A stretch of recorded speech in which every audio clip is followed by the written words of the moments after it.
ರಾಜ್ಯಾದ್ಯಂತ ಎಸ್ಐಆರ್ ಪ್ರಕ್ರಿಯೆ ನಡೀತಾ ಇದೆ. ಮೇಲಾಧಿಕಾರಿಗಳಿಂದ ಪ್ರೆಷರ್ ಜಾಸ್ತಿ ಆಗ್ತಾ ಇದೆ ಅಂತ ಹೇಳಿ ಬಿಎಲ್ಒಗಳು ಹೇಳ್ತಾ ಇದ್ದಾರೆ. ಇದರ ನಡುವೆ ಹೃದಯಾಘಾತಕ್ಕೆ ಇಬ್ಬರು ಬಿಎಲ್ಒಗಳು ಬಲಿಯಾಗಿದ್ದಾರೆ. ಇವತ್ತು ರಾಜ್ಯದಲ್ಲಿ ಬೆಂಗಳೂರಿನಲ್ಲೊಬ್ರು, ಬೀದರ್ನಲ್ಲಿ ಒಬ್ರು ಬಿಎಲ್ಒಗಳು ಸಾವನ್ನಪ್ಪಿದ್ದಾರೆ. ಎಸ್ಐಆರ್ ಪ್ರಕ್ರಿಯೆಯಲ್ಲದಂತಹ ಬಿಎಲ್ಒ ನಟರಾಜ್ ಮನೆಯಿಂದ ಕರ್ತವ್ಯಕ್ಕೆ ತೆರಳುವಂತಹ ಸಂದರ್ಭದಲ್ಲಿ ಹಾರ್ಟ್ ಅಟ್ಯಾಕ್ಗೆ ಬಲಿಯಾಗಿದ್ದಾರೆ. ಬೀದರ್ನಲ್ಲಿ 45 ವರ್ಷದ ಸುನಿಲ್, ಇವರು ಕೂಡ ಬಿಎಲ್ಒ ಸಾವನ್ನಪ್ಪಿದ್ದಾರೆ. ಹೃದಯಾಘಾತಕ್ಕೆ ಇಬ್ಬರು ಬಿಎಲ್ಒಗಳು ಬಲಿಯಾಗಿದ್ದಾರೆ.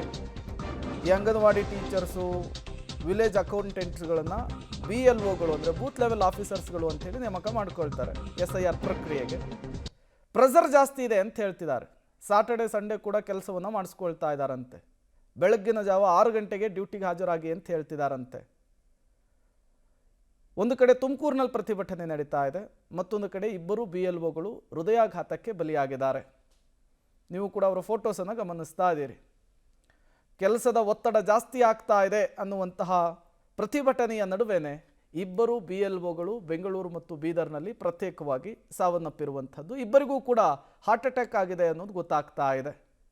ಬಟ್ ಈಗ ದೊಡ್ಡ ಮಟ್ಟದಲ್ಲಂತೂ ಆಕ್ರೋಶ ವ್ಯಕ್ತವಾಗ್ತಾ ಇದೆ ಈ ವಿಚಾರದಲ್ಲಿ.